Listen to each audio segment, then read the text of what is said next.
Qué privilegio que Dios me concede de estar con ustedes, y tengo el privilegio de cerrar la serie sobre Israel.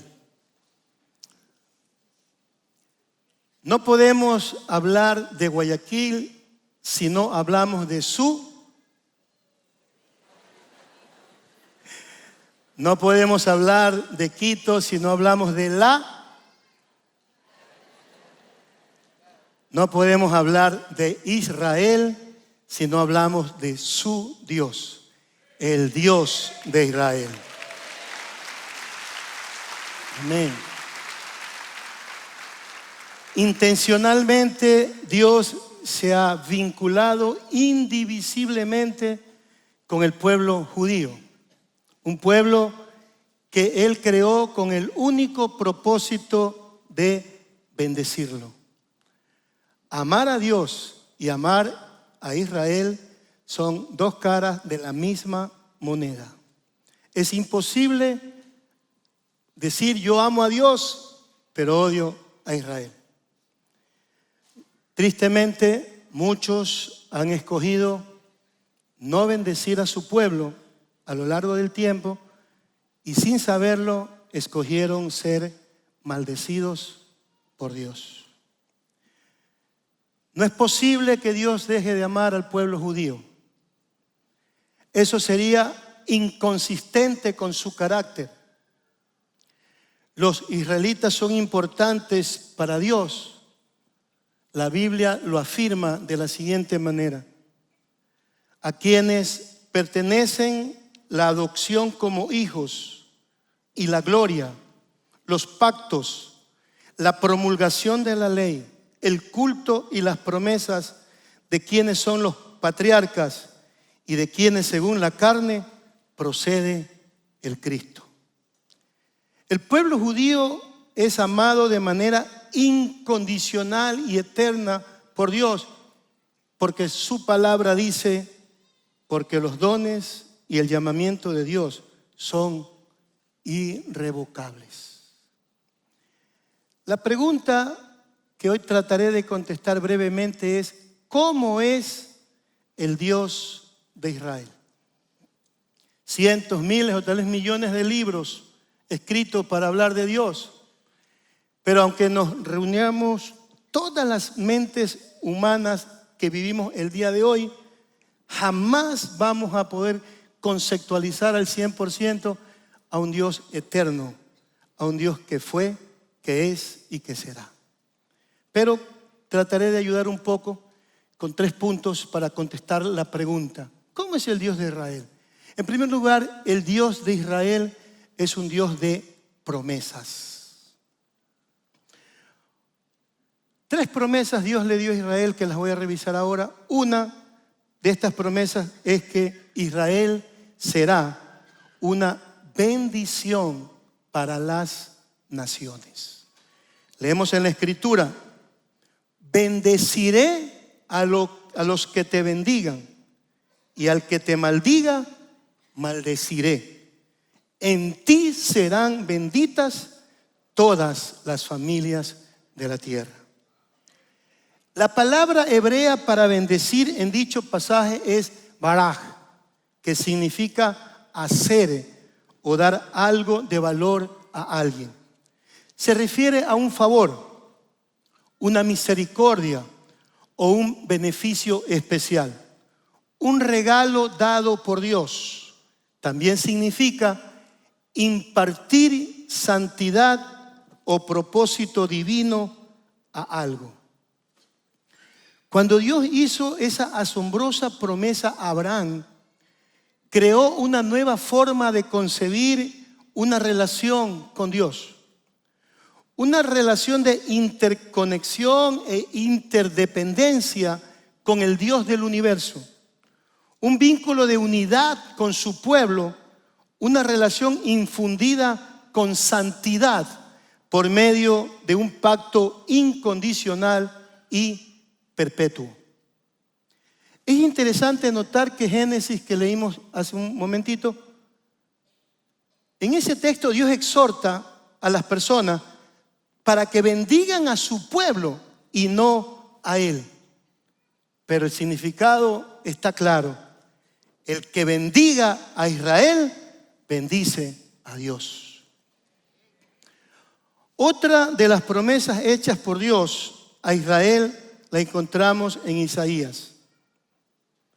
Poca cosa es que tú seas mi siervo para levantar las tribus de Jacob y para restaurar a los que quedaron de Israel. También te haré luz de las naciones para que mi salvación alcance hasta los confines de la tierra. En su palabra, Dios prometió hacer que Israel fuese luz a las naciones. O según la expresión hebrea original, que Israel sería dado como luz a las naciones. La palabra hebrea en dicho verso para luz es or.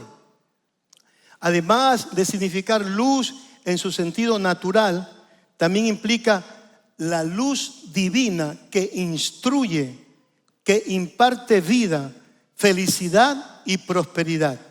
En otras palabras, significa la bendición de Dios.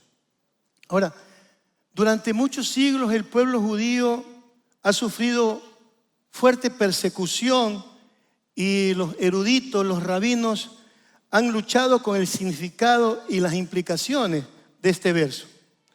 Claramente, cuando Dios hizo su pacto con Abraham, hubo la expectativa de que su pueblo Israel sería un canal de bendición a toda la humanidad. Pero para los judíos que por generaciones estuvieron encerrados en guetos y forzados a distanciarse de los demás, el cumplimiento de dicho verso parecía imposible. Recientemente, el primer ministro Benjamín Netanyahu declaró que el pueblo judío ya no es un pueblo regido por otro, derrotado o perseguido, sino un pueblo orgulloso, un magnífico país que siempre aspira a servir como luz a las naciones. Con el renacimiento de la nación, Dios comenzó el proceso asombroso de hacer que Israel fuese como una luz a las naciones en todo sentido. Y una tercera promesa de Dios para Israel la encontramos en Deuteronomio. El Señor tu Dios te hará prosperar en todo lo que hagas con tus manos y multiplicará el fruto de tu vientre, el fruto de tu bestia y el fruto de tu tierra. En los últimos años, Israel se ha establecido como un superpoder para inversiones globales. También se ha convertido en un centro para la investigación y el desarrollo en áreas de tecnología, comunicaciones y guerra cibernética. Tal vez la principal contribución de Israel a la agricultura global surgió en el año 1965 con la irrigación o el riego por goteo. El sistema fue desarrollado para aumentar la producción agrícola y hacer florecer en el desierto. Hoy este sistema es usado aproximadamente en 150 países. Israel también es pionero global en la industria lechera, con vacas que producen más leche anualmente que cualquiera en el mundo. En la actualidad, Israel colabora con China y Vietnam, creando algunas de las operaciones lecheras más grandes y avanzadas en la historia. El pequeño Israel alimenta al mundo. A lo largo de la historia humana, Dios ha cumplido cada promesa hecha a Israel. Bendeciré a los que te bendigan, te haré luz de las naciones. El Señor tu Dios te hará prosperar en todo lo que hagas. Porque cuando Dios hace una promesa, siempre la cumplirá. Porque Dios no es como los mortales, no miente ni cambia de opinión. Cuando Él dice una cosa, la realiza. Cuando hace una promesa, la cumple. Cada promesa que Dios le ha hecho a Israel, la ha cumplido. Y si Dios ha hecho una promesa a tu vida, si Dios te ha prometido algo a ti antes de que salgas de este mundo, Dios la va a cumplir en tu vida. Porque Dios lo que promete, cumple. Lo que Él promete, Él cumple. Así que sigue esperando lo que Dios te ha prometido. No tires la toalla.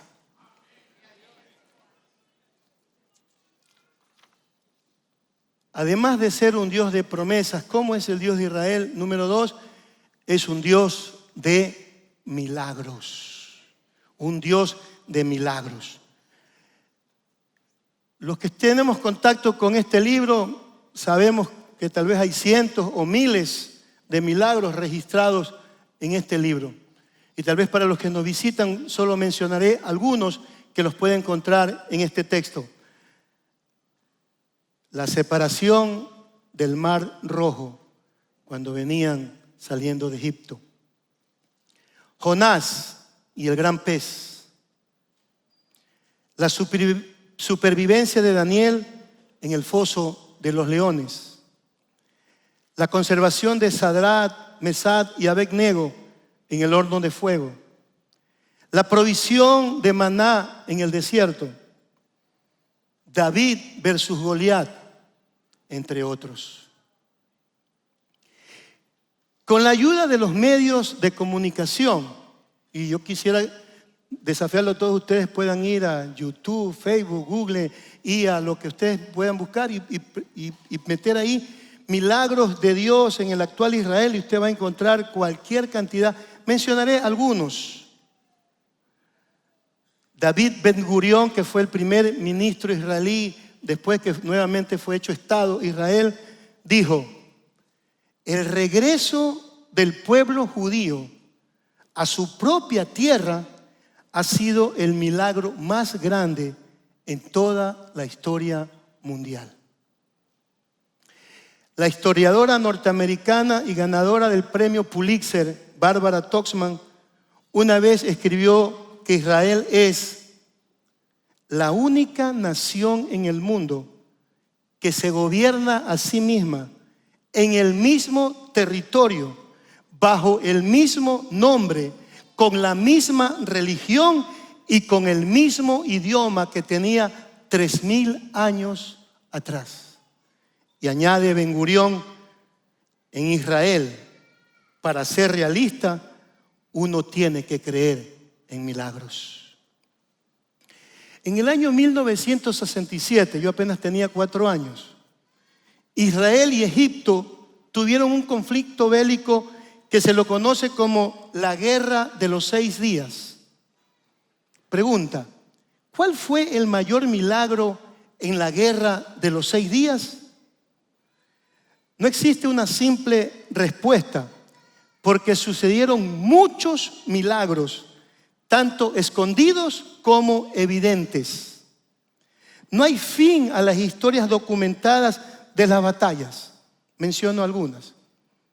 Un comandante de tanques egipcios en el desierto del Sinaí se rindió ante una fuerza israelí sumamente inferior de tanques israelíes porque vio un espejismo de cientos de tanques israelíes y de esta manera se rindió cuando en realidad eran menos de 12.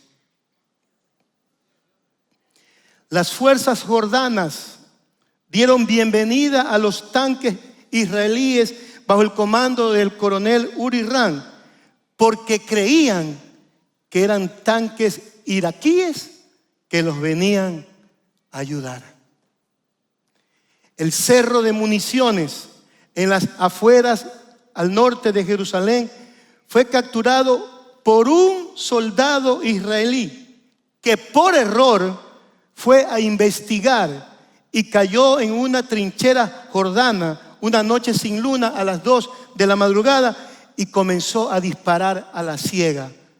La caída del cerro de municiones fue un necesario preámbulo para la captura de la ciudad antigua 30 horas después. Todas las opiniones son las mismas, ya sea que las leamos de fuentes seculares o que las leamos en la palabra del Señor sobre la formación del moderno Estado de Israel. No tenemos tiempo para mencionar todos los milagros experimentados entre el 1948 y 1967. Solo es necesario decir que sin la poderosa intervención del Dios de Israel, nada hubiese quedado de las hijas y de los hijos de Abraham.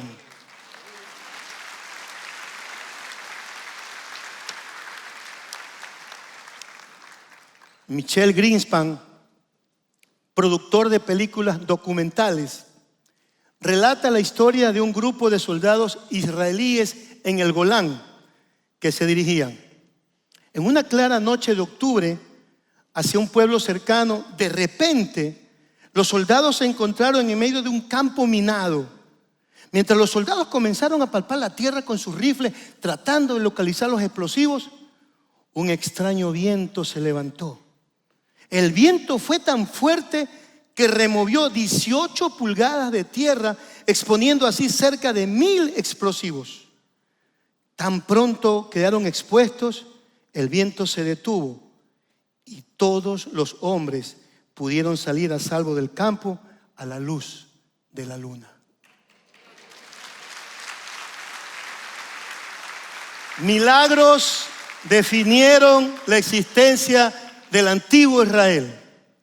Milagros definen la existencia del moderno Israel.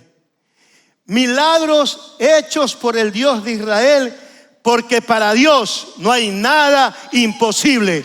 Porque para Dios no hay nada imposible. Así que si tú en esta mañana tienes algo duro, difícil, adverso, que tú dices esto no lo puede hacer, cree que Dios lo puede hacer. Para ti, para mí no es posible, pero para Él todo es posible. Nuestro Dios es un Dios de milagros.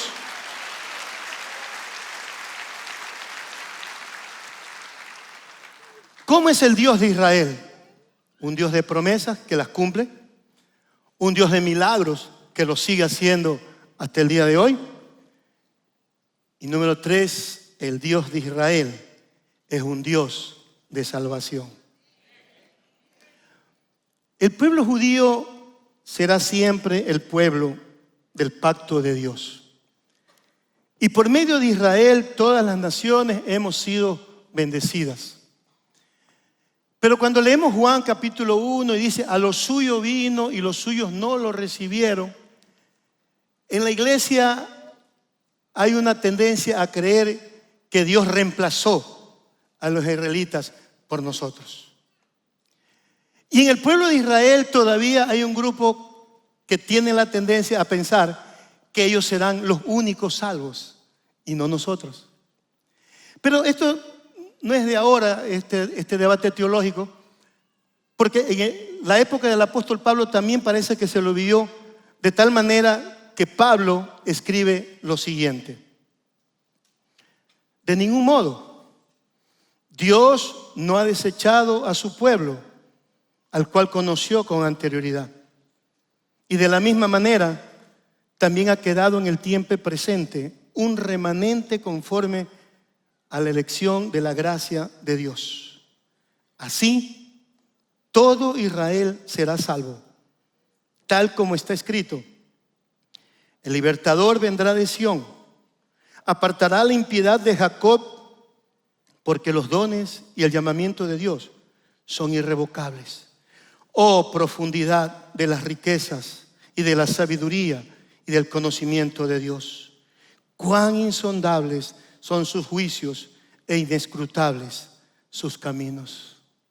Dios recuerda sus promesas y sus pactos de salvación, porque son irrevocables, pero tanto para el judío como para el gentil. Pablo dice en Romanos 1, a la verdad, no me avergüenzo del evangelio, pues es poder de Dios para la salvación de todos los que creen, de los judíos primeramente, pero también de los que no son judíos. Es decir, usted y yo que no somos judíos, también tenemos la oportunidad de ser salvos por el Dios de Israel. Ahora,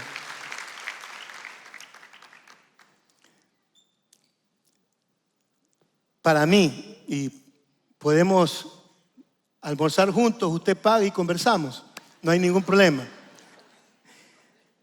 La mejor manera como lo podemos entender es en este tratado teológico exquisito, como lo escribe Pablo a la iglesia de Éfeso. Lo voy a ir leyendo despacio para que usted lo pueda disfrutar, desmenuzar, y los poquitos pelos que yo tengo se me paran cuando lo leo este texto. Por lo tanto, ustedes que por nacimiento no son judíos y que son llamados incircuncisos.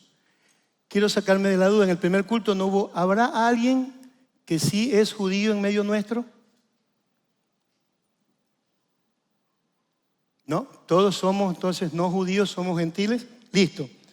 Por lo tanto, ustedes que por nacimiento no son judíos, nosotros, y que son llamados incircuncisos por los que desde su nacimiento han sido físicamente circundados, deben recordar esto.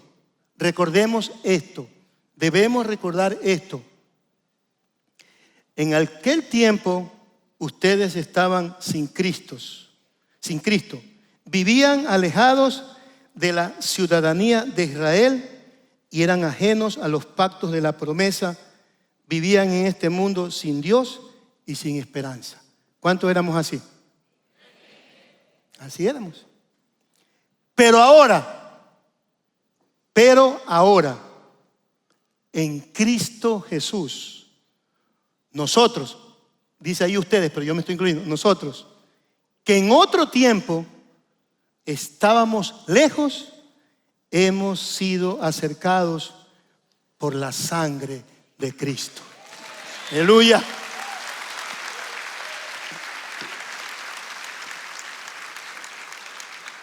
Porque Él es nuestra paz.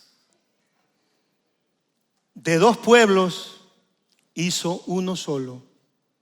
Al derribar la pared intermedia de separación y al abolir en su propio cuerpo las enemistades. Él puso fin a la ley de los mandamientos expresados en ordenanzas para crear en sí mismo de los dos pueblos una nueva humanidad, haciendo la paz y para reconciliar con Dios a los dos en un solo cuerpo mediante la cruz, sobre la cual puso fin a las enemistades. Él vino a nosotros, que estábamos lejos, nos anunció las buenas nuevas de paz, lo mismo que a los que estaban cerca. Por medio de Él, unos y otros tenemos acceso al Padre en un mismo Espíritu. Gloria a Dios. Aleluya.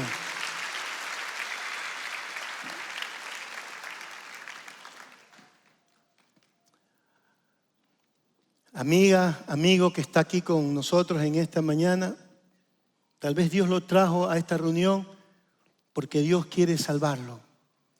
No importa que usted no sea judío, también hay salvación para usted. Pues la Escritura dice: todo aquel que en Él creyere no será avergonzado. Porque no hay diferencia entre judío, griego, chino, americano, ecuatoriano, pues el mismo que es Señor de todos es rico para con todos los que le invocan. Porque todo aquel que invocare el nombre del Señor será salvo. Todo aquel que invocare el nombre del Señor será salvo. Termino esta breve enseñanza recordando las palabras de Moisés. Moisés dirigiéndose al pueblo judío. El Señor no puso su amor en ustedes, ni los escogió por ser ustedes más numerosos que otro pueblo, pues eran el más pequeño de todos los pueblos. Mas, porque el Señor los amó y guardó el juramento que hizo a sus padres, el Señor los sacó con mano fuerte y los redimió de casa de servidumbre, de la mano de Faraón, rey de Egipto. Dios escogió a Israel única y exclusivamente por puro amor. Parafraseando el texto que hemos leído, más o menos Dios le dice así: yo los amo a ustedes, no porque ustedes sean más grandes o mejores que otros. Yo los amo a ustedes porque yo los amo y punto. Se trata de un amor tan soberano que nuestras mentes finitas y humanas jamás podremos llegarlo a comprender al 100%. Pero conocer que la nación israelita fue escogida solo por amor es sumamente importante para nosotros, pues nos recuerda que de la misma manera, por amor, Dios nos ha escogido a viles pecadores para que seamos sus santos hijos. Bendito sea el nombre de nuestro Señor.